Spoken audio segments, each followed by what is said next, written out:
capítulo dele é sobre o dom de profecia na igreja. E aí, como é um capítulo muito técnico, em que ele vai fazer um tensionamento de um outro teólogo que a gente estuda, um teólogo robusto, que é o Wayne Grudem, ele vai ficar o capítulo inteiro trazendo a ideia do Grudem para tensioná-la e falar como é que a gente deve interpretar o dom de profecia na igreja. Então, para evitar desvios, ou se alguém tiver que sair mais cedo, ou para a gente não ficar com uma aula confusa, eu pensei nessa dinâmica de, antes de apresentar o argumento, já trazer a tese central do capítulo, logo de cara. Que aí, se vocês tiverem que ir embora para fazer almoço mais cedo, esse primeiro slide aqui já vai resumir. Ninguém vai embora dizendo pastor, mas é isso. O slide que vai resumir o argumento central, vocês não podem deixar de pensar sobre isso, é a profecia. E isso aqui é o argumento central do nosso autor, tá? A profecia no Novo Testamento, mesmo quando distinta do apostolado, não é uma forma inferior ou falível de revelação, mas parte da comunicação autoritativa e fundacional de Deus à igreja. Profecia no Novo Testamento, ok? Agora, quando a gente vai falar sobre a profecia hoje, a profecia nos nossos dias, essa profecia está completa. Então, ele vai desenvolver esse argumento ao longo do capítulo. A gente vai ver como é que ele relaciona a profecia, línguas, essas coisas. Mas ele vai falar que a profecia está completa nas Escrituras e deve ser recebida com reverência e discernimento. Então, o que ele está querendo dizer aqui? A linguagem profética hoje pode haver. No entanto, aquela linguagem que foi revelada aqui nas Escrituras, a revelação canônica, não está completa. Ok? Claro? Pastor, quer acrescentar alguma coisa nesse ponto?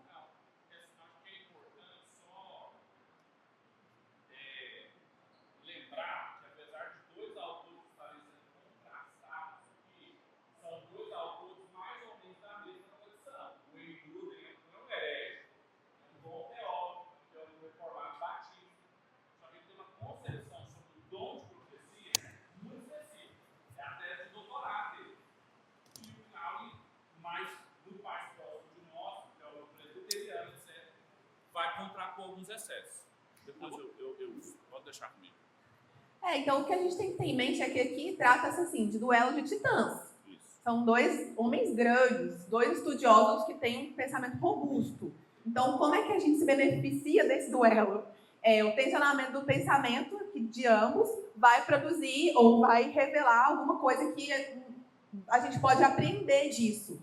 E aí eu acho que, assim, pensando aqui na providência, o que o Pedro falou mais cedo, inclusive quando ele traz a mensagem lá de Paulo falando, se alguém disser alguma coisa diferente daquilo que eu já ensinei para vocês, ele é amaldiçoado, os dois autores vão trazer esse mesmo argumento para falar sobre a revelação. Então vocês veem que há um casamento, inclusive, com o que o Pedro fala mais cedo e a tese dos nossos autores aqui. Mas aí o Clowney vai enfatizar a suficiência da Escritura como revelação final e normativa de Deus. Porque, embora ele vai dizer que a condução do Espírito hoje não ocorre por meio de novas revelações, e sim através da aplicação iluminada da palavra e do dom da sabedoria. Então, o que ele vai dizer é o seguinte, o que a gente precisa saber, até quando a gente vai pensar assim, em diretrizes para a nossa vida, para tomar decisões, ele vai dizer que há uma sabedoria que a gente pode encontrar por meio da iluminação do Espírito Santo na leitura da sua palavra, que já está revelada. Entendem? E aí, ele traz aqui, eu vou trago um trecho maior do argumento dele, e depois a gente vai destrinchá-lo, ok? Ele diz o seguinte, a profecia, segundo o Novo Testamento, ainda está em vigor hoje. Paulo ensina que profecias são preferíveis às línguas, a menos que estas sejam interpretadas. Nesse caso, tornam-se equivalentes à profecia. Em 1 Coríntios 14, ele explica que quem fala em línguas não compreende o que diz, pois suas palavras vêm do Espírito, não da mente. São mistérios, provavelmente do Evangelho, que só se tornam compreensíveis quando interpretados por alguém com um dom dado pelo Espírito. Assim, a mensagem revelada, embora inicialmente incompreensível, tem origem divina e edifica a igreja. Esse tipo de revelação era comum em Corinto e possivelmente em outras comunidades cristãs também. Bom, vamos destrinchar o que ele está querendo dizer aqui. De quem são essas palavras? Cláudio? Do Clowney. Quando eu colocar assim, entre aspas, e não falar de quem é, porque é do nosso autor principal. Aí ele vai dizer o seguinte, então, a natureza da profecia e a sua continuidade. O que ele está basicamente falando aqui nesse primeiro argumento é que a profecia neotestamentária está, segundo Paulo, intimamente relacionada às línguas desde que interpretadas. Que ele vai dizer o seguinte, as línguas, elas podem trazer edificação para a igreja? Podem, mas precisa de uma interpretação. Do contrário, elas não vão valer. Aí ele vai dizer que o Paulo está destacando que a edificação da igreja como finalidade do dom profético vai ser preferível às línguas não interpretadas. Tá aqui tudo bem? A revelação profética, aí ele vai desenvolver esse argumento num trecho maior, mas assim, fazendo uma síntese, ele diz o seguinte, que a revelação profética, ela pode incluir louvor, instrução e edificação. E aí ela não vai ser vista como mera repetição litúrgica. Então ele vai, para exemplificar isso, ele cita, por exemplo, o cântico que Deus dá para Moisés lá, quando eles estão, depois que eles atravessaram o Mar Vermelho, vocês lembram que Moisés faz um grande cântico a Deus? Então ele vai falar que aquilo ali é um cântico de louvor, mas naquele cântico de louvor, aquilo ali tem palavras de verdade contidas ali. A doxologia, a revelação. Então ele vai dizer que o louvor também cumpre essa função. Só que aí, quando ele vai falar que as línguas interpretadas devem ser levadas a sério como uma profecia, o que ele está querendo dizer aqui? Bom, de novo, Clowney está argumentando aqui, mesmo quando as línguas interpretadas soam como louvor ou doxologia e utilizam linguagem semelhante à forma das escrituras, elas são, sim, uma forma de profecia. Portanto, elas não podem ser tratadas como meras repetições devocionais ou litúrgicas, mas são mensagens que a igreja deve sim ouvir com reverência e com atenção. Então, profecias, línguas interpretadas. Então, a gente está pensando aqui que o autor não é sensacionista desse ponto, que há profecias, há dom de línguas, mas a igreja precisa ouvir isso com reverência, precisa ouvir isso com atenção. Mas, aí aqui é o grande ponto, né, do nosso capítulo, tratam-se de novas revelações. Então, o fato dele falar antes, olha, a gente tem línguas que são interpretadas, que vão edificar a igreja, elas precisam ser ouvidas com reverência. Mas e aí? Isso leva a essa pergunta crucial. Essas mensagens interpretadas seriam novas revelações do Espírito da igreja, além daquelas já registradas na Bíblia? Tão chato da gente fazer isso aqui, né? Numa igreja presbiteriana, a gente parte do pressuposto que todo mundo já sabe a resposta dessa pergunta.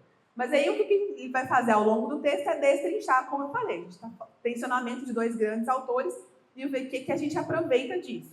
Bom, aí ele vai dizer que há um risco de minar a suficiência da Escritura. Por fim, o autor levanta uma preocupação teológica.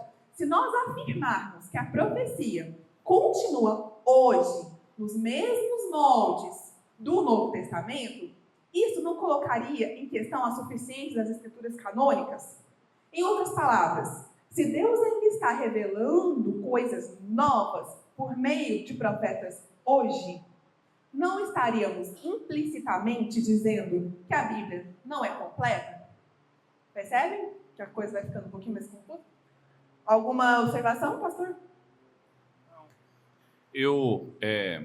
Você passou, se você tem como voltar aí, você está controlando? Volta mais um.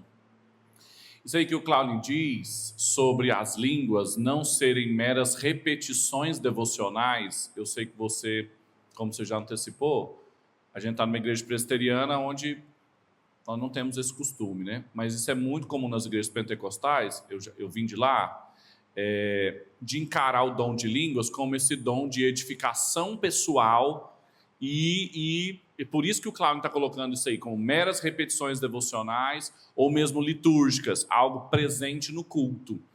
O apóstolo Paulo é muito claro no texto lá de 1 Coríntios, capítulo 12, 13 e 14, quando ele está falando de culto e como ele qualifica o dom de línguas em distinção e até hierarquicamente inferior à profecia.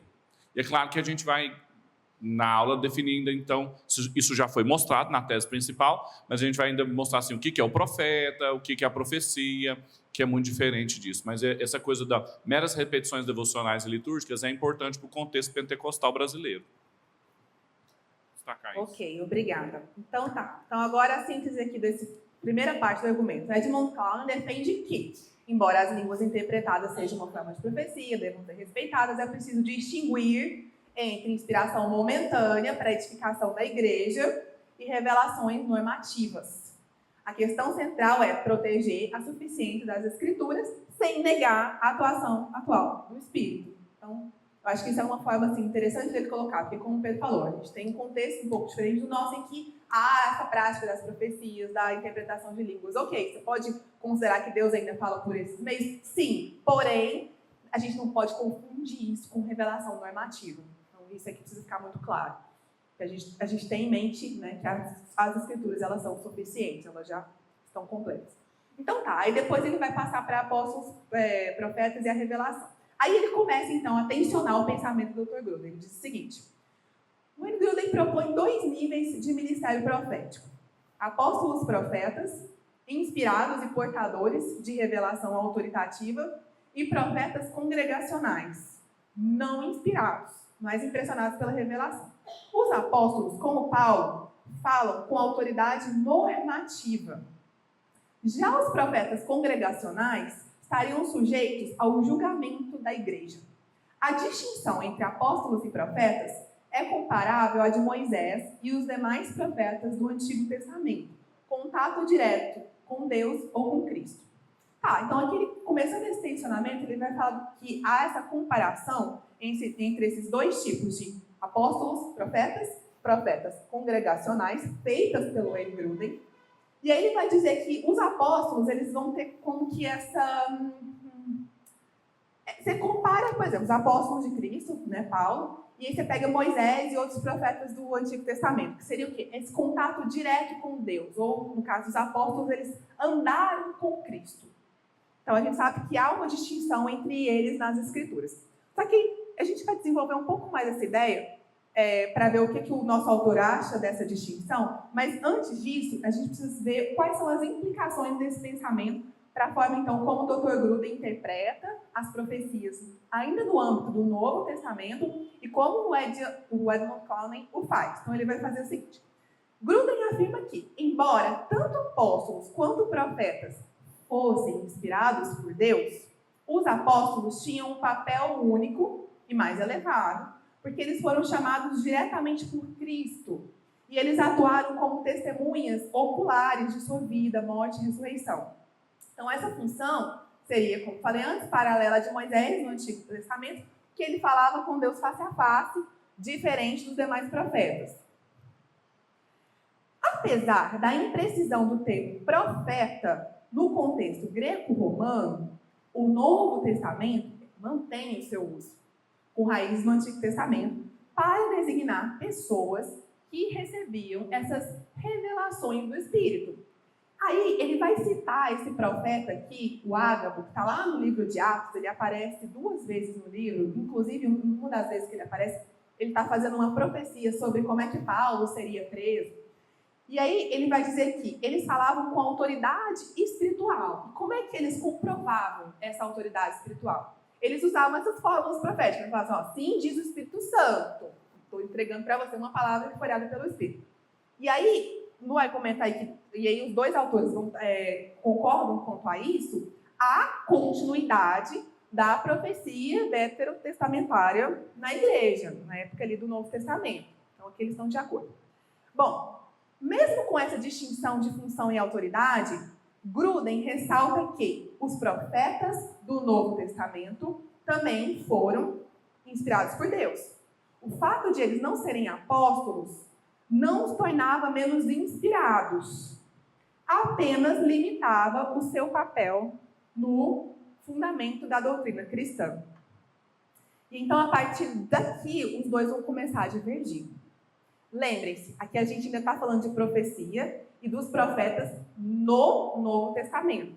A gente fez aquela distinção lá atrás, se a profecia existe hoje, porque a gente acredita que sim, mas que a revelação já está completa. Agora aqui, o que os dois autores estão analisando mais pormenoradamente é como é que essa profecia ela se manifesta no Novo Testamento. Tá? Bom, aí o núcleo central do argumento do Gruden. Ele argumenta que os apóstolos foram os principais portadores da autoridade doutrinária da igreja, mas isso não anula, como já falou antes, a inspiração dos demais profetas, porque ambos foram enviados por Deus, embora com papéis distintos, os apóstolos como testemunhas fundacionais e os profetas como portadores de revelações subordinadas ao testemunho apostólico. Aí, o Clowney vai destrinchar isso um pouco mais, para depois ele fazer algumas considerações a esse argumento e a forma, então, como é que a gente pode ler a profecia bíblica no Novo Testamento. Então, ele vai falar sobre a autoridade da profecia e o discernimento da igreja. Então, ele vai falar o seguinte, continuando com o Gruden, tá? Que ele passa o capítulo inteiro meio que citando o argumento do Dr. Gruden para depois ele fazer as suas considerações. Então, tá. Gruden observa que em 1 Coríntios 14, 37 a 38, Paulo exige que os profetas e os espirituais reconheçam sua escrita como mandamento do Senhor. Isso sugere que a autoridade apostólica de Paulo está em um nível diferente da autoridade profética comum. Quando ele diz que suas palavras são normativas e que rejeitá-las implica ser rejeitado, ele se coloca como um instrumento de revelação canônica diferente dos profetas congregacionais que não estão escrevendo a Escritura. Vocês entendem quando ele está falando isso? Então, a gente tem esses profetas que estão dando revelação, e tem alguns exemplos nas Escrituras, e tem aquele outro não, que a palavra dele, como o apóstolo Paulo, vira parte das Escrituras, as epístolas, etc. Tá? Bom, Paulo condena qualquer um, inclusive, como o nosso pastor também lembrou hoje cedo, inclusive anjos ou ele próprio, que pregue outro evangelho. Está lá em Gálatas 1:8. Ele chama de falsos apóstolos, falsos profetas, aqueles que contradizem a sua mensagem. Então, isso reforça para o Dr. Gruden que há essa autoridade normativa, essa diferença entre a autoridade apostólica normativa e a profecia comum, mesmo quando essa profecia comum é verdadeira. E aí o Dr. Gruden reconhece que Paulo incentiva o dom de profecia na igreja, mas ele não colocava esses profetas do Novo Testamento no mesmo patamar dos apóstolos que tem essa revelação que está sendo dada para a própria escritura da Bíblia, né? Gruden propõe que os profetas do Novo Testamento recebiam, então, essas revelações verdadeiras, ok, o Espírito Santo está falando mesmo, por meio dessas pessoas, mas eles não eram inspirados no mesmo sentido desses autores bíblicos. Isso é, eles recebiam conteúdo de Deus, mas não necessariamente comunicavam esse conteúdo com precisão infalível nas palavras. Então, a inspiração, que implica inerrância e autoridade normativa, seria exclusiva dos apóstolos e dos autores das Escrituras. Por um lado, e agora a gente já tem o Clowney falando e analisando todo esse argumento, e aí ele traz alguns trechos, por isso que eu falei, o capítulo é muito técnico, e aí ele vai dando alguns exemplos para poder mostrar o que ele está querendo dizer. Ele vai dizer o seguinte: há fortes evidências contextuais e teológicas de que os profetas do Novo Testamento exerceram papel revelacional essencial ao lado dos apóstolos na fundação da igreja. Então, a tese do Clowney aqui, está contra-argumentando o Dr. Gruden, é que esses profetas do Novo Testamento não seriam meros transmissores de mensagens subjetivas, mas eles também seriam participantes na proclamação do mistério de Cristo. Então, ele vai continuar falando que o Dr. Gruden tenta restringir esse papel, argumentando, com base na gramática, que apóstolos e profetas podem ser só uma categoria, mas essa interpretação é gramaticalmente incerta e não anula essa força do argumento textual e teológico. Observações, pastor?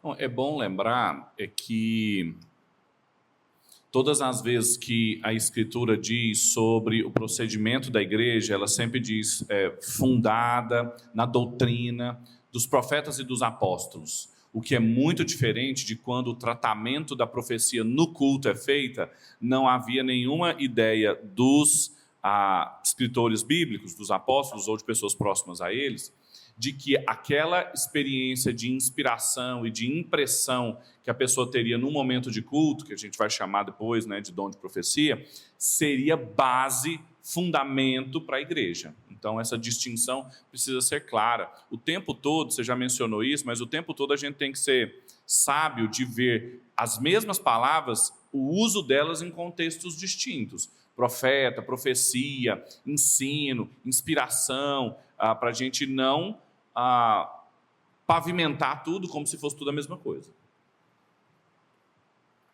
Então, sintetizando esse argumento do nosso autor, falando ainda do Wayne Grudem.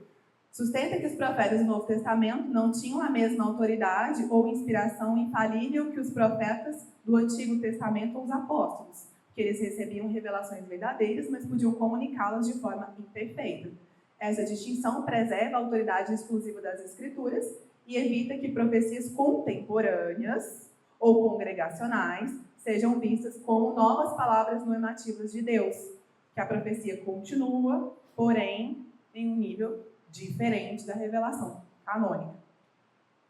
Tá, agora o tensionamento entre eles vai ficar mais evidente, porque o Clowney, ele reconhece que há distinções funcionais entre os apóstolos e os demais profetas do Novo Testamento.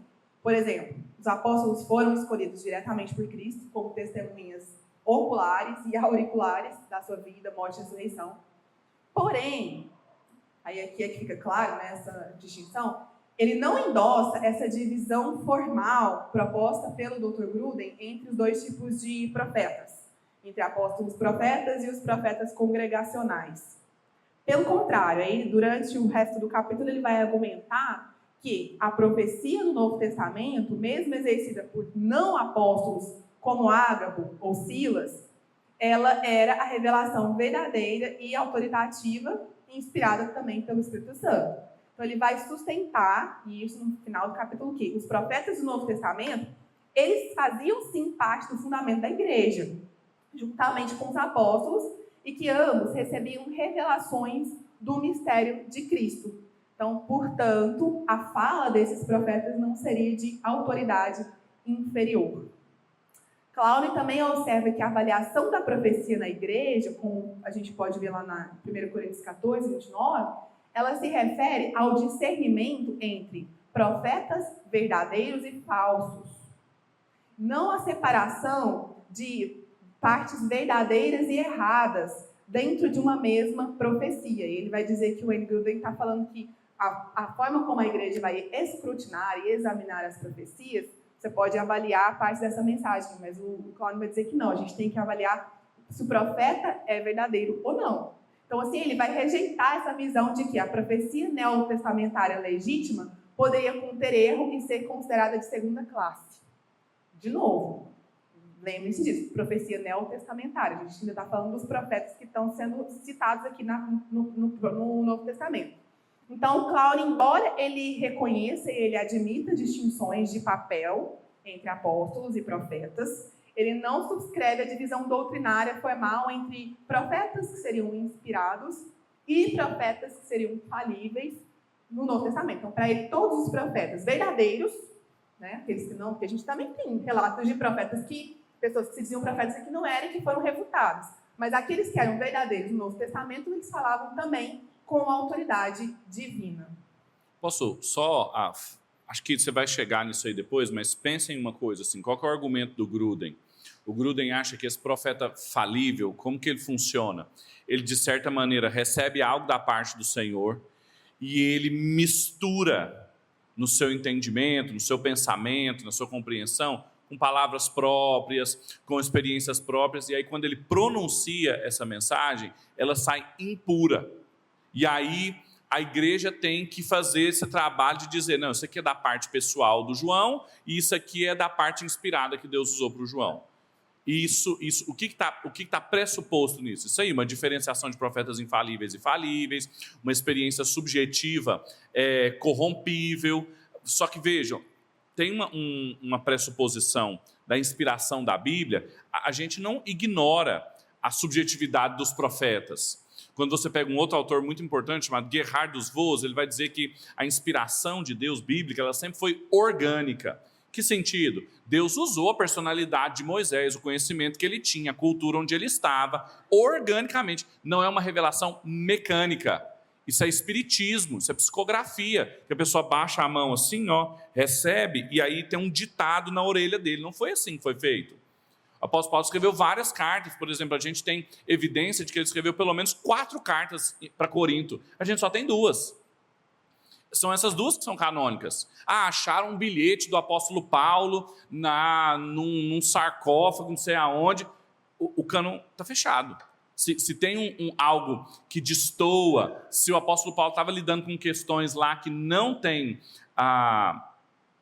concordância com todo o cânon, não entra no cânon só porque foi o apóstolo Paulo que escreveu. O apóstolo Paulo não era um indivíduo inspirado, que cada bilhete que ele anotava era canônico, sagrado. Ele escreveu um monte de carta, anotou um monte de coisa.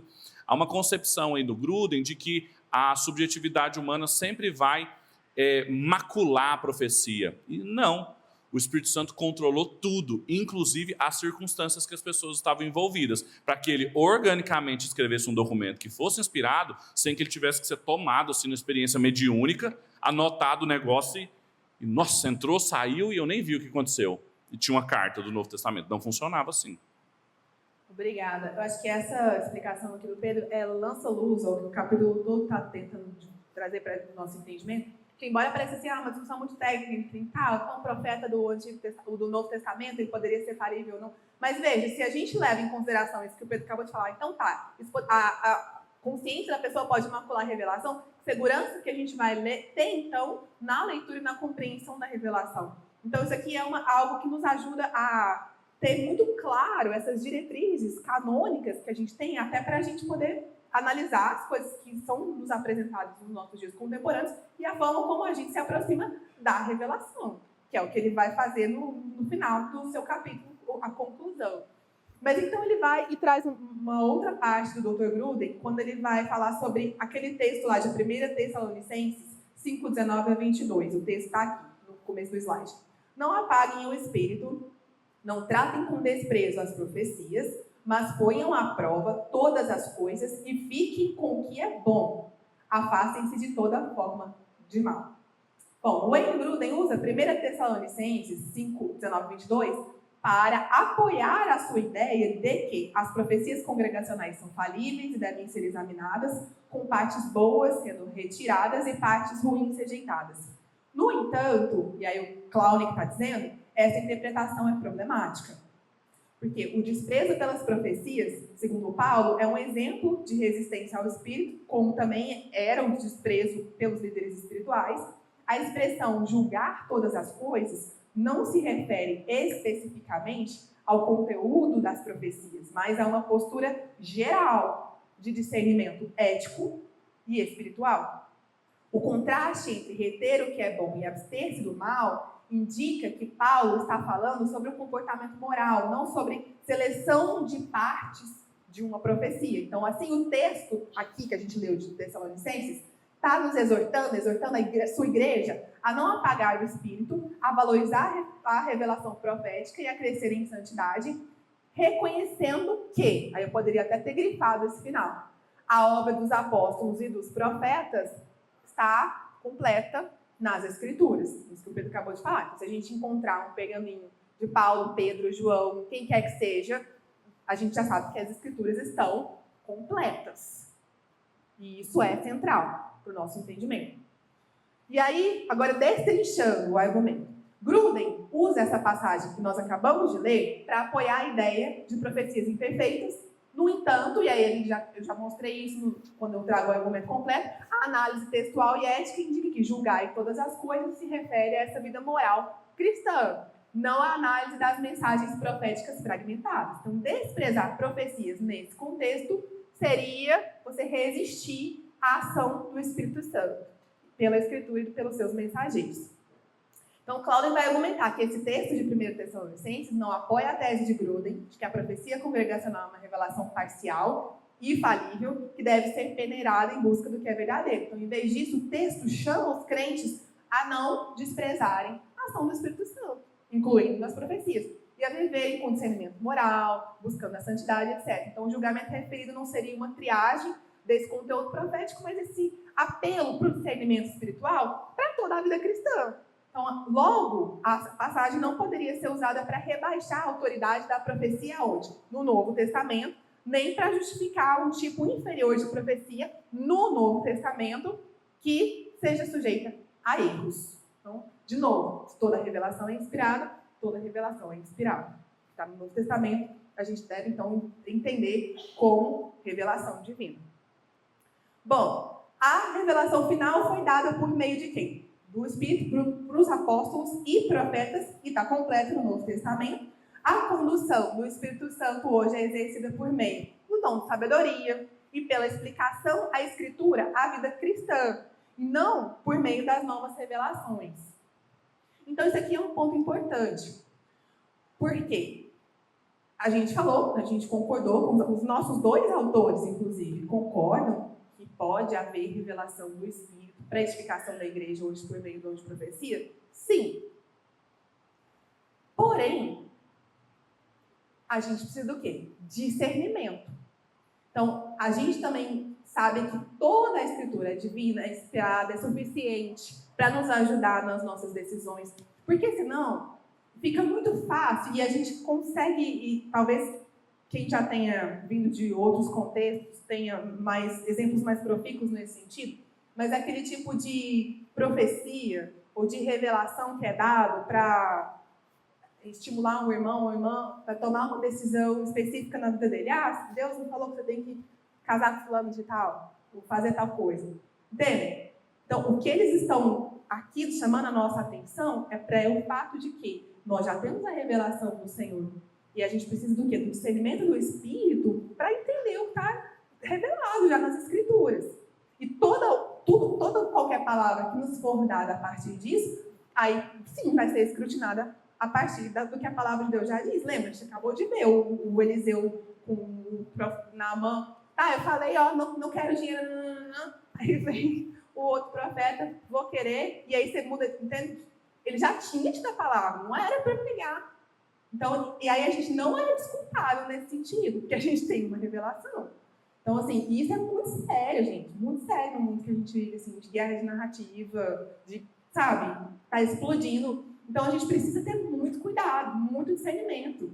E o discernimento espiritual, assim, para a palavra de Deus, ele é central, assim, para o todo da nossa vida. Então, o grau de certeza que se pode ter sobre qualquer orientação espiritual vai depender do quê? Da clareza. Gente, vocês não lembrarem de nada mais que eu te falei aqui hoje, lembrem-se disso aqui. O grau de certeza que se pode ter sobre qualquer orientação espiritual depende da clareza com que essa direção se alinha à palavra de Deus. Ok? Bom, agora, então, voltando para o argumento do Edmund Clowney. Ele vai argumentar que a profecia do Novo Testamento não deve ser reduzida a manifestações falíveis de inspiração subjetiva, como propõe o Wayne Gruden. Ao contrário, ele sustenta que os profetas do Novo Testamento, embora distintos dos apóstolos em termos de chamado e testemunho ocular, também foram portadores da revelação inspirada, autoritativa e vinculante da parte de Deus. Juntos, apóstolos e profetas formam o fundamento da igreja, e a profecia, como a de Ágabo, deve ser recebida com a mesma seriedade e reverência que os ensinos apostólicos. Clowney rejeita a ideia de que profecias legítimas poderiam conter erros a serem filtrados pela congregação. Ele mostra que a avaliação das profecias se refere ao discernimento de espíritos, ou seja, se o profeta é verdadeiro ou falso, e não a separação entre partes corretas e equivocadas dentro de uma mesma mensagem. A autoridade profética, segundo ele, não depende da forma usada, assim diz o Senhor, mas dessa origem espiritual da mensagem. Então, por fim, Clowney afirma que a revelação divina foi completada por meio de Cristo comunicada por seus apóstolos e profetas. A igreja hoje não depende de novas revelações, não depende, mas da iluminação do Espírito para compreender e aplicar a Escritura, que é suficiente, clara e final. Assim, ele oferece uma visão robusta da autoridade bíblica, equilibrando essa ação presente do Espírito com a centralidade da palavra de Deus. Esse finalzinho aqui, depois a gente pode abrir, se vocês quiserem continuar conversando. Eu estava ouvindo essa semana, vocês devem ter acompanhado que saiu o censo do crescimento dos evangélicos. E claro que isso virou matéria em tudo quanto é jornal. E eu estava ouvindo uma análise da Folha sobre o crescimento dos evangélicos, que foi grande na última década, embora menor do que havia sido projetado. E eles chamaram uma repórter da Folha que cobre muito evangélicos para comentar sobre isso. E tem um trecho da fala dela que me chamou a atenção, que ela vai dizer o seguinte: os católicos, eles têm lá a sua estrutura que está desde a primeira igreja, e a igreja toda fechadinha, você tem o Papa e nada que pode fugir daquela revelação. Já os evangélicos, não. Palavras da repórter, tá? Você não concorda com tal coisa? Então eu abro uma igreja X, Y e Z. Então tem igreja para tudo quanto é gosto, para tudo quanto é jeito. Interpretação de uma repórter não evangélica que cobre os diferentes faces do movimento evangélico. O que a gente está estudando aqui hoje é justamente a nossa segurança de por que a gente precisa se manter fiel à revelação. Porque senão acontece, vira festa. E aí, de repente, você tem igreja para tudo quanto gosto. E tem abuso espiritual, porque nada mais é um ambiente que, para fomentar a possibilidade de surgimento de abuso espiritual, é esse, quando qualquer um pode interpretar do jeito que quiser. Você tem uma revelação normativa clara e suficiente. Então é isso. Aí, com o argumento dos dois autores, a gente tem paz, então, para dizer, ok, a gente crê, sim, que os dons de línguas e os dons de profecias, eles ainda existem, sim, mas eles não se equiparam à revelação canônica. E todo mundo tem que fazer o escrutínio o tempo todo daquilo que escuta com aquilo que lê nas Escrituras, porque elas aqui são, então, nossa orientação. Eu vou abrir, mas eu já vou direcionar para o Pedro essa pergunta, tá? Pode falar, Lucas. Ah, meu Deus. Quer o microfone para levar lá?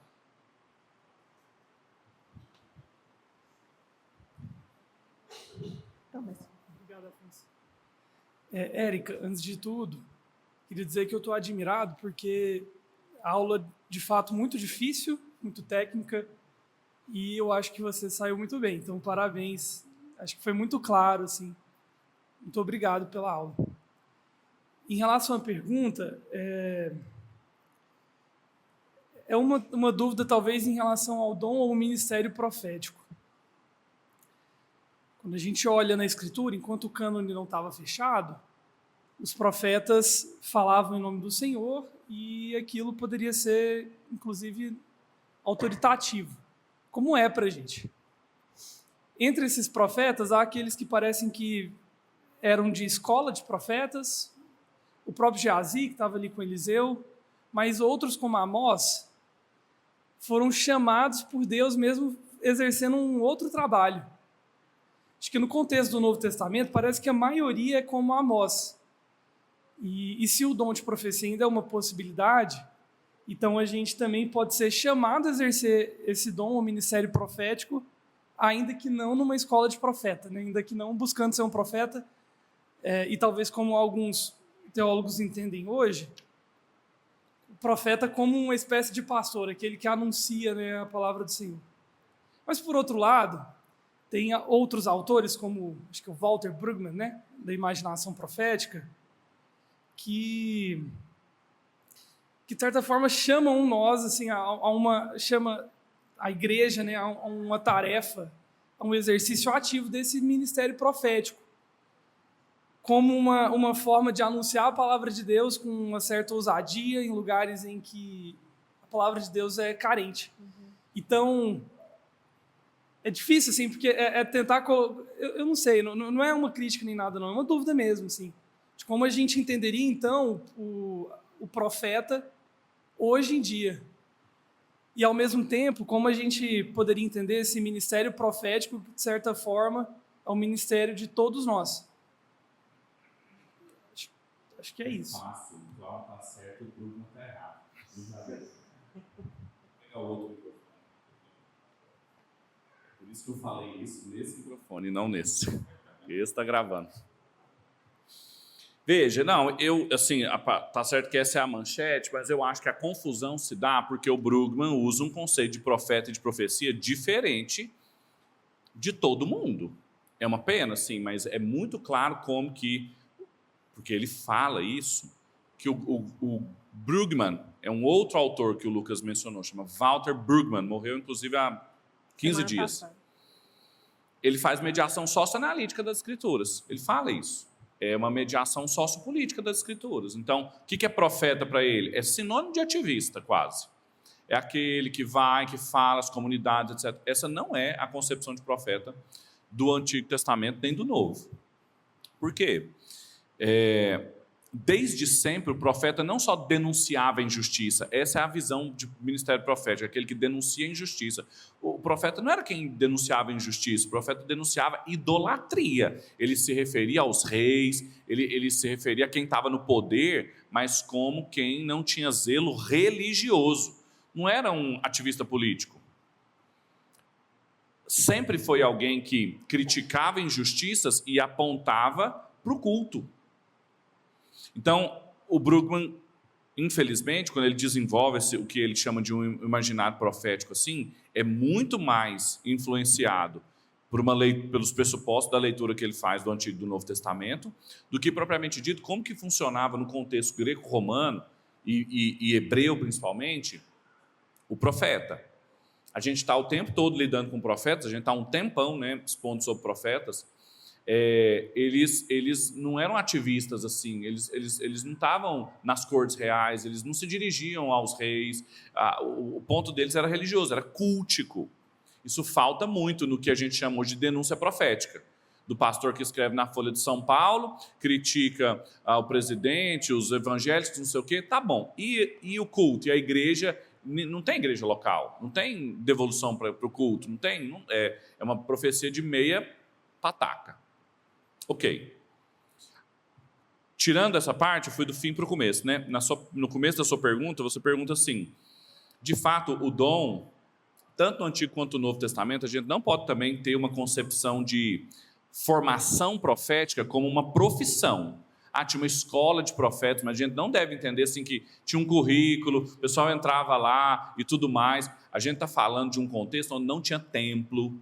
Eles estão no Reino do Norte, então não tem templo em Jerusalém, eles não podem cultuar o Senhor. Então, de novo, era muito mais um lugar de culto do que de sentar todo mundo enfileirado, Eliseu ensinando, quando vocês forem profetizar isso aqui, hermenêutica, teologia bíblica, apologética. Ele não estava falando isso. É um lugar de culto, em que eles viviam vida em comunhão, porque eles não tinham templo. E mesmo no Novo Testamento tem lugares assim também. O que Priscila e Áquila tinham? Uma escola, eles pegam Apolo, levam para lá para tornar Apolo mais hábil no que ele já era. Mas sempre foi uma vocação carismática, a gente pode dizer assim, ou seja, alimentada pelo Espírito, não tinha duração, como você colocou, teve gente que nasceu e já rapidamente virou profeta, e foi profeta a vida toda, 50 anos de ministério, Isaías, Jeremias, Ezequiel, e teve gente que profetizou 6 meses, porque era vaqueiro, foi tirado do rebanho, profetizou e voltou. A gente também tem que ter uma concepção assim, a gente não pode pensar que a igreja é a nossa igreja hoje, assim, que um pastor faz um seminário, aí ele tem uma igreja, ele tem um piso salarial, plano de saúde, fundo de amparo pastoral. Não era assim antes. Como é que os pastores eram formados? Caminhando com outros pastores, com gente que já estava ali. Era comum o pastor ter mais de uma função, tudo mais. O que isso significa? Os ministérios da palavra e o dom da profecia continuam sendo bem orgânicos. Eles devem ser encarados como um dom de Deus para a igreja, uma dádiva de Deus para a igreja. Um dom carismático mesmo. Quando o apóstolo Paulo escreve sobre apóstolos, profetas, pastores e mestres, lá em Efésios no capítulo 5, ele fala, eles são dons de Deus para a igreja, presentes de Deus para a igreja. É uma coisa que Deus dá para a igreja. Ele pode dar momentaneamente ou ele pode dar por muito tempo. Porque a gente está acostumado com pastores e mestres que são pastores muitos anos. Mas não há nada de errado no ministério que ele é momentâneo. Por quê? Porque o que é importante? A edificação da igreja. Vejo o tempo todo a Érica falando, ela não deu muito ênfase nisso, mas a igreja provando a profecia. O profeta não é essa figura assim, acima de críticas, que chega, denuncia e volta. A igreja ouve. Por que essa igreja tem esse nome de Bereia? Porque foi o apóstolo Paulo numa cidadezinha chamada Bereia, pregou lá e o pessoal conferiu, como sempre fizeram. O erro de Naamã está onde? Não ter conferido, porque era um novo convertido. Então, há um padrão, há uma teologia bíblica do ministério profético. E a gente tem que entender que ele é um dom, algo dado por Deus. Agora, precisa ter feito seminário, precisa ser um profissional da religião para isso? Não. Todo mundo aqui foi chamado para compartilhar o evangelho. É uma responsabilidade igualmente compartilhada. O apóstolo Pedro vai dizer, aqueles que falam, falem conforme os oráculos do Senhor. É só esse o critério. E quem que vai julgar? A igreja. A igreja vai julgar se o Lucas está falando conforme os oráculos do Senhor para Cecília. Se ele está falando assim, segundo os oráculos do Senhor, na escola dominical. Ele está exercendo, ele está falando e a igreja vai julgando. Não pensa que é só quando a pessoa vai falar nos momentos oficiais de culto. Não, o tempo todo está sendo exercido e sempre está sendo avaliado pela igreja. A igreja em qual sentido? Na sua liderança, no seu fundamento da doutrina apostólica e assim por diante. Se a gente tira isso, e aí eu volto para o Brugman, se a gente tira isso e encara o profeta como essa figura meio independente, que não presta contas para ninguém, é muito perigoso, porque vira o herói, e não tem espaço para herói na espiritualidade cristã. Então de novo, muito mais orgânico, muito menos mecânico, profissional, institucional, é muito mais comunitário, dependente do Espírito, pode ser fragmentado, não precisa ser duradouro, pode ser duradouro também, como outros ministérios foram, mas não tem essas... A gente tem que tomar cuidado para não fazer correspondências, igual o Brugman fez com mediação socioanalítica, a gente também fazer uma mediação bíblica denominacional, como funciona na nossa denominação. Nossa denominação pensou em institutos para facilitar isso, para inclusive fomentar os ministérios da palavra no seu interior. Mas é a única forma correta? Não, aí a gente é sectário, aí a gente é divisionista, a gente não reconhece os nossos irmãos são batistas, os nossos irmãos são da Assembleia de Deus, a gente recebe essas pessoas aqui, eles não são rebatizados, eles não são ignorados o que eles sabem para se tornarem membros aqui, então a gente reconhece legitimidade lá também, a gente tem que tomar cuidado, enfim, quanto a isso. Ô Pedro, eu acho que acabou, né? Está na hora de almoçar já. Bora almoçar. Mas assim, uma coisa muito importante, né? Essa questão assim, que é uma coisa bem da igreja, né? Bíblica, mas que tem um impacto na vida pública, né? No passado remoto aí, a gente, por exemplo, teve 2 pastores presbiterianos que ocuparam cargos públicos, né? Um dele é o André Mendonça, que inclusive é ministro do Superior Tribunal Federal e que chamou um presidente, né, que hoje é réu por uma série de coisas, de profeta, né? Então, assim, causando confusão e um mau testemunho da igreja na sociedade brasileira, né? E um outro pastor presbiteriano que assumiu o cargo de ministro da Educação e que colocou, né, a ordem do seu chefe ali, presidente, acima da palavra de Deus e negociou abertamente com pastores, né, com barra de ouro, corrupção. Então, assim, uma pessoa que... Como que isso tem um impacto, né, da pessoa se colocar, assim, a voz de uma pessoa, né, acima da palavra de Deus e dar um testemunho, assim, péssimo, né, na sociedade brasileira. Então, isso é uma importância, assim, é claro que é muito mais importante para a gente, para a igreja, né, estar submetida à palavra de Deus, mas, como você falou, na vida pessoal também, né, lá lá fora, né, na sociedade. Então, assim, esse negócio da pessoa temer mais ao homem, né, do que a Deus, assim. E essa ideia de que, assim, não existe, né, na igreja cristã submetida à suficiência das Escrituras, não existe espaço, né, nem para herói, nem para mito, nem para ídolo, né? Então isso é muito importante aí para a gente refletir sobre. Era só isso mesmo, só algumas colocações.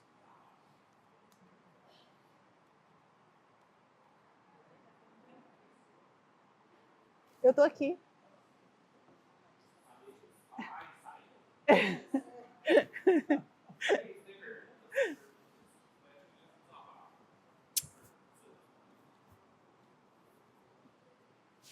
Eu queria perguntar sobre o dom de línguas que foi tratado lá no começo, acho que cabe, né? Eu queria perguntar porque eu venho de uma igreja pentecostal e lá tem muito essa questão do dom de línguas é central. E tem muito... Eu queria saber que dom de línguas é esse, porque lá falam muito cacuetes, tipo lia, lia, lia, calamalaia, e eles muitas vezes atribuem significados a essas palavras. E quando eu perguntava, da época que eu era, eles falavam para mim que era a língua dos anjos. Eu queria saber, anjo tem língua? E se, tipo assim, se pro dom de línguas tem que ser uma língua que existe, tipo inglês, espanhol, ou se pode ser uma língua morta, tipo hebraico. O que é o dom de línguas? Entendeu?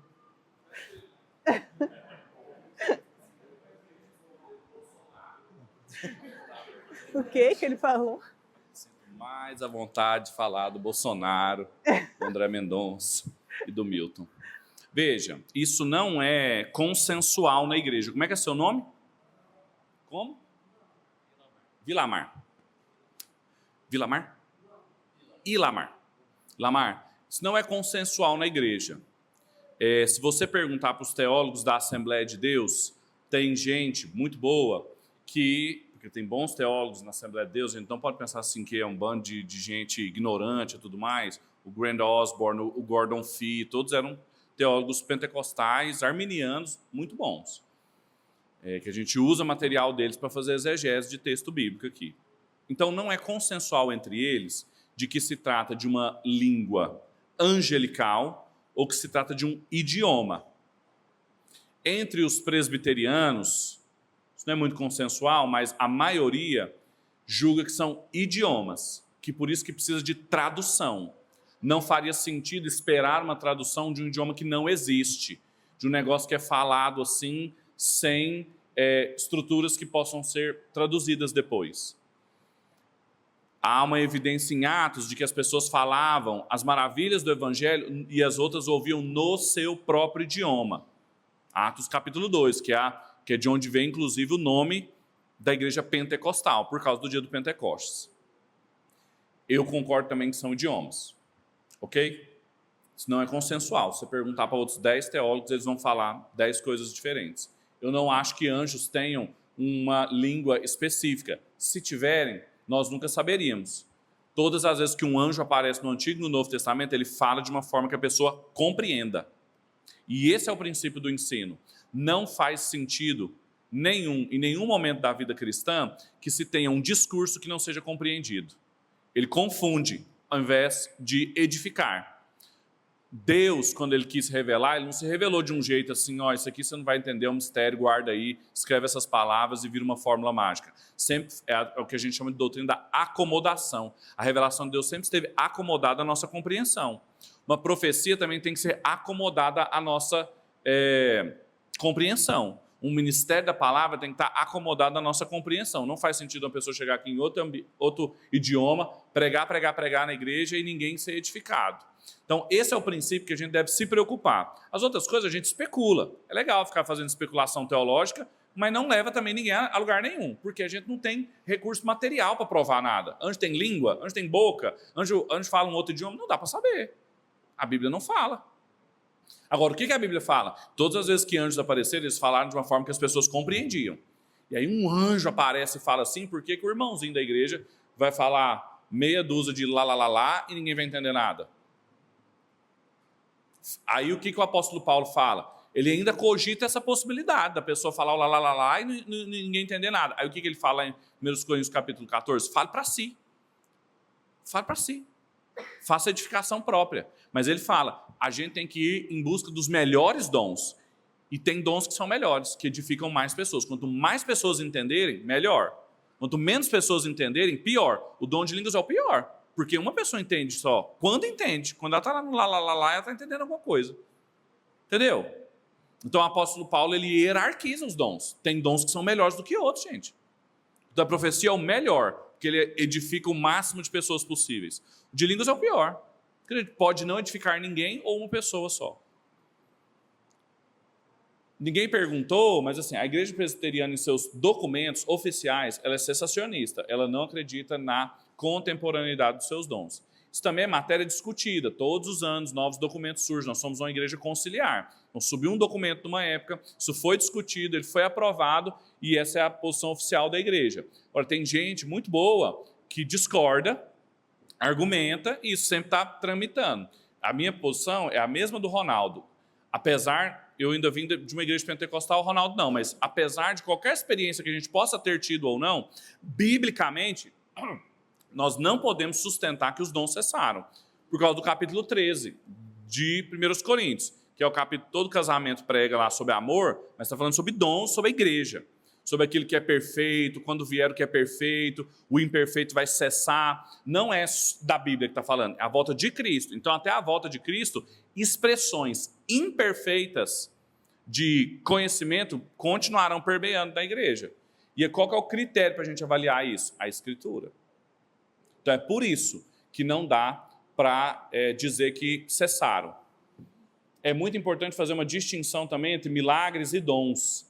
Há uma série de milagres que são feitos, tanto no Antigo quanto no Novo Testamento, que eles têm um motivo apenas: confirmar a palavra de Deus. A Érica passou por isso logo nos primeiros slides. Por exemplo, o Senhor Jesus, quando ele lembra da história de Eliseu, ele fala: tinham muitos leprosos em Israel, mas ele curou só Naamã. Por quê? Porque tinha um propósito muito específico de mostrar que Deus era soberano sobre todas as nações. Ele não era um esvaziador de hospitais. Tem um monte de gente doente, sai botando a mão, esvaziando, porque não vai ter doente mais. O ponto não é ter doente. Naamã morreu depois. O ponto é que tinha uma verdade teológica que precisava ser ensinada, e ela, inclusive, é canônica. Mesma coisa no Novo Testamento. Os apóstolos não eram fazedores de milagres, que ficavam fazendo milagre para cima e para baixo. A Bíblia, inclusive, usa um termo que é sinais, semeia. O que é um sinal? É uma placa que aponta para uma coisa, que é a autoridade apostólica. Aí sim, temos o cânon? Não precisa disso. É por isso que há uma efervescência de milagres numa era da igreja e a gente não vê tantos mais. Por que Deus não continua curando? Por que os hospitais estão tão cheios? O Senhor Jesus respondeu: tinha um monte de leprosos em Israel, tinha um monte de viúvas em Israel, e Elias foi cuidar de uma lá em Serepta. O ponto não é eliminar as dores das pessoas por meio dos dons, é sinalizar, apontar para a palavra de Deus. Então, essas coisas são contrapesos para a gente não ler as páginas da Escritura com base na experiência pentecostal recente da igreja. O pentecostalismo tem 100 e poucos anos. Ele começou no começo do século XX, lá na Rua Azusa. Antes tinham outras coisas, claro, mas não eram interpretadas nessa chave. Você quer um bom exemplo disso? Tem um livro do Abraham Kuyper que chama A Obra do Espírito. É um teólogo que escreveu antes da Rua Azusa.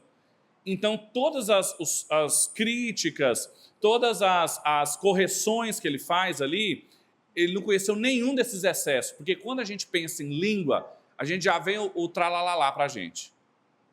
Quem garante que a igreja usava o dom de línguas desse jeito que a gente conhece? Com os pentecostais. Quando a gente pensa em profecia, a gente pensa na irmã do coque, não é? Aquela saia perigosa, a gente tinha medo. Eu, na Assembleia de Deus, tinha medo de uma irmã que tinha lá na igreja, eu falei assim: se ela descobrir o que eu faço, estou perdido. Quem disse que é isso que é o ministério profético? A nossa experiência contemporânea, isso é anacrônico. A gente tem que tomar cuidado para não interpretar as Escrituras com base na nossa experiência contemporânea. É o contrário. A gente avalia a nossa experiência contemporânea com as Escrituras. Vamos embora antes que alguém faça alguma pergunta. Claro, Robertinho, eu estou só brincando. Você está com fome, eu também. Viu, Roberto? Sim, resistir até agora, resistir só mais um pouquinho. Pedro e Érica, né? O que é, então, o ministério profético?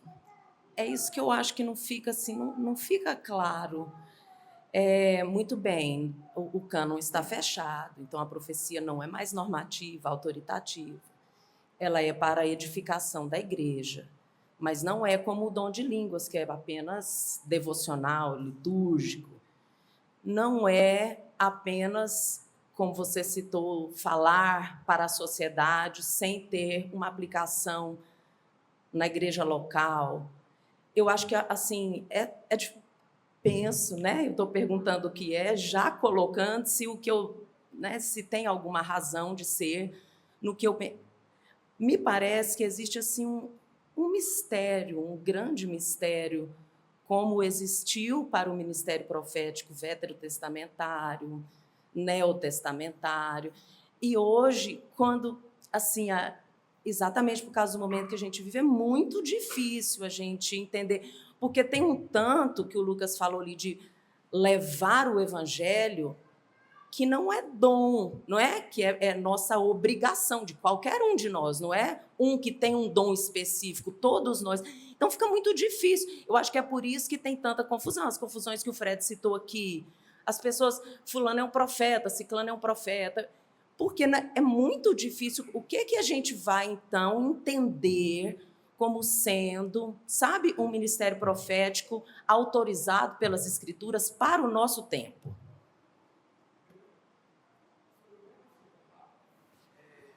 O que o Bruno fala de encorajamento, fala, edificação, que é o conceito para ele de profecia. Isso que ele chama de profecia, a gente pode aceitar como sendo, por exemplo, o dom da palavra ou o dom da sabedoria, a manifestação, a proclamação do evangelho, enfim.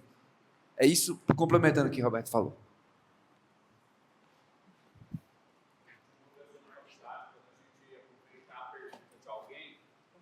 Eu tenho uma pergunta que é semelhante à dele. Aí o professor fala assim, você tem certeza que é semelhante à dele? Mas não, tô brincando, só contar a história. Veja uma coisa, Robertinha e depois Felipe. Não era para ser assim, não era para ser confuso. E uma coisa que a profecia nas Escrituras não é um mistério, pelo contrário. Sempre foi claro e fácil reconhecer quem era um falso profeta, um verdadeiro profeta, um falso profeta. Lembra de Miqueias, um pouco antes, no ministério de Elias, a gente estava lendo lá no capítulo 20, aparece um outro profeta, Miqueias, e ele fala assim, amanhã você vai estar morto. Se isso não acontecer, eu não era profeta. Simples assim. Estava morto, todo mundo sabia. Isso não gerou obediência, isso não gerou arrependimento, não gerou nada, mas as pessoas sabiam que Miqueias profetizou verdadeiramente.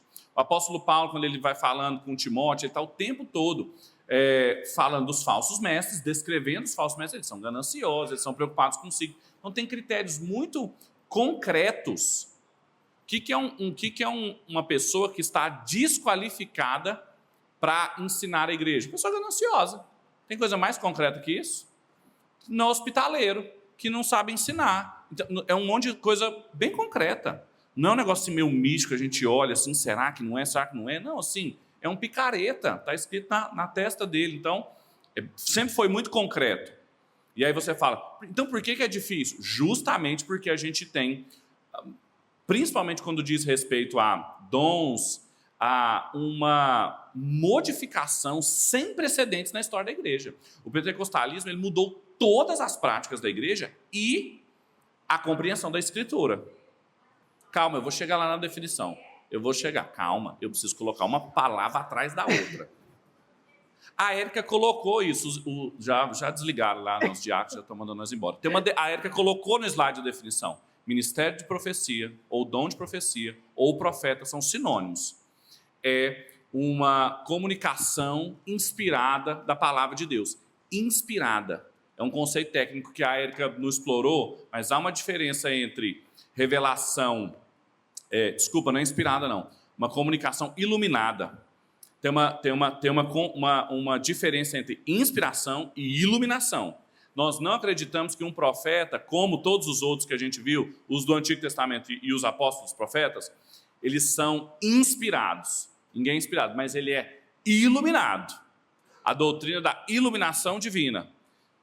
Deus ilumina a palavra dele e essa pessoa fala conforme os oráculos do Senhor. Esse é o profeta. É só isso. É só isso. Aí você falou assim, tem uma responsabilidade da gente pregar e ter um dom também. Sim. Agora, os dons também, a gente tem que ter uma noção que não é um negócio assim, eu recebi um dom de Deus, assim, igual um poder da Marvel. Não é assim. O apóstolo Paulo fala para a gente buscar os melhores dons. A gente busca. Tem gente que se torna um profeta melhor do que outros. Foi o que fizeram com Apolo. Apolo pregava bem, Priscila e Áquila viram e falou assim, pode ficar melhor. Vieram ensinar, é concreto, é orgânico, não é mediúnico, não é um negócio assim, a pessoa nasceu com um dom, prega bem demais, é fiel às escrituras. Não foi assim, um preparo.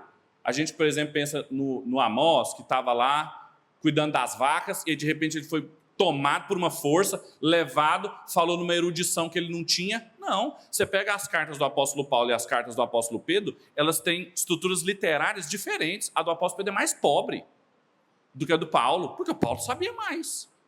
Ele não tinha o dom e esse tinha? Não, é uma questão de buscar. O apóstolo Pedro, muito provavelmente, era ainda mais rude do que os documentos que ele tem, mas ele tinha um amanuense, um escritor junto. É pregação. Profeta é sinônimo de pregador. Profeta é sinônimo de pregador. Aí entra no que o Felipe. Ele pode fazer isso aqui, ou ele pode fazer isso no aconselhamento, ele pode fazer isso ensinando os filhos. É quem prega. Agora, tem pregadores que são profissionais, não tem? Que vivem por conta disso. Acorda e dorme, lendo, estudando, ouvindo outros pregadores, tentando melhorar, fazem isso, trabalham com isso. É o meu caso. Agora, tem gente que não é um profissional da pregação, mas todo mundo tem que falar conforme os oráculos do Senhor? Todos. Professores, mães, pais, profissionais liberais, políticos, ministros, todo mundo. E aí qual que é o nosso problema? É que não se buscam os melhores dons. Então é uma questão de busca. A gente tem que tomar cuidado para a gente não ter uma diferenciação que é estranha ao Antigo e ao Novo Testamento, de que tem habilidades que a pessoa tem que são naturais e tem habilidades que são sobrenaturais. É tudo sobrenatural, é tudo dádiva de Deus. Ou alguém tem a pachorra, a capacidade de dizer assim, não, eu tenho uma habilidade assim, natural do ensino, eu nasci com isso, não foi Deus que me deu, não. Como foi Deus que te deu? Entendeu? É porque a gente sempre tem uma compreensão de que os dons, as operações do Espírito, elas vão ser assim, uma coisa mediúnica. Eu lembro que uma das coisas que mais mexeu comigo na época da mudança da Assembleia de Deus para a Igreja Presbiteriana era assim, o Espírito Santo só poderia orientar um pregador ali na hora. Se ele estivesse ali e aí o Espírito viesse e falasse com ele. Ele não pode fazer isso na casa dele uma semana antes, enquanto ele está preparando, está ali diante do texto, está orando, e o Espírito Santo vem e o ilumina, de fato, mostrando para ele coisas que ele não veria sozinho. Pode ser feito, mas parece que a coisa era feita só no momento. A gente tem que abrir mão dessas concepções. Mas, de novo, a gente é muito mal influenciado pelas tendências recentes da igreja. Não era assim. Não precisa ser assim. Então, de maneira muito objetiva, a profecia, dom de profecia, ou ministério profético é uma atuação iluminada pelo Espírito Santo de compartilhar a palavra de Deus de acordo com a doutrina dos apóstolos e dos profetas. Só isso. E é o que mais edifica a igreja, é o que é mais importante, é o que a gente tem mais carência hoje em dia. Oxalá os nossos problemas fossem só o André Mendonça e o Milton Ribeiro. Era fácil resolver, se fossem só esses nossos problemas. Os problemas são muito mais profundos, muito mais antigos e muito mais difíceis de lidar, porque aqueles critérios dos diáconos e dos presbíteros de moralidade, aquilo precisa de novo nascimento, aquilo precisa de discipulado, precisa de buscar melhores dons. E enquanto a gente está pensando que é só uma questão assim, de conteúdo, é de ganância, é de mentira, é de ordem moral religiosa. Faz sentido? Então teve um dos slides da Érica que ela coloca isso assim, bem sutil entre outras partes do texto, mas está lá, uma comunicação iluminada pelo Espírito Santo. Isso é a profecia. O que eu faço na pregação é profecia, o que o pastor Ronaldo faz é profecia, o que a gente faz no aconselhamento bíblico, quando vocês estão lá, a gente abre a Bíblia e isso é a importância, não é ficar assim aconselhando, eu acho que você deveria fazer isso, eu acho que você deveria fazer aquilo. Não, lê, o que a Bíblia fala é ministério profético. Para a gente não pensar que está reduzido a um grupo de profissionais, que é a pergunta do Lucas. Não, todo mundo tem essa responsabilidade de compartilhar o evangelho. Então a gente tem que procurar os melhores dons para fazer isso, onde o Senhor nos colocou. Agora, é muito difícil fazer isso, esses temas são muito complicados por causa de incompreensões que a gente tem que são antigas. De fato, assim, aqui a gente ainda está dialogando com duas pessoas boas. O Gruden tem uma concepção mais carismática de profecia, tanto que esse livro dele, ele era editado antigamente pela Shed e hoje ele é vendido pela Carisma, que é uma editora pentecostal. Porque ele responde bem assim para os pentecostais também mais equilibrados, porque a Assembleia de Deus e os teólogos pentecostais sofrem com isso. Qualquer irmão chegando e confrontando a Bíblia, etc., vira um caos. Esse é um material mais equilibrado. Mas ainda assim tem concepções que a gente tem que tomar muito cuidado dentro da Escritura. Agora, esse não é um assunto... Primeiro, esse não é um assunto de doutrina primária.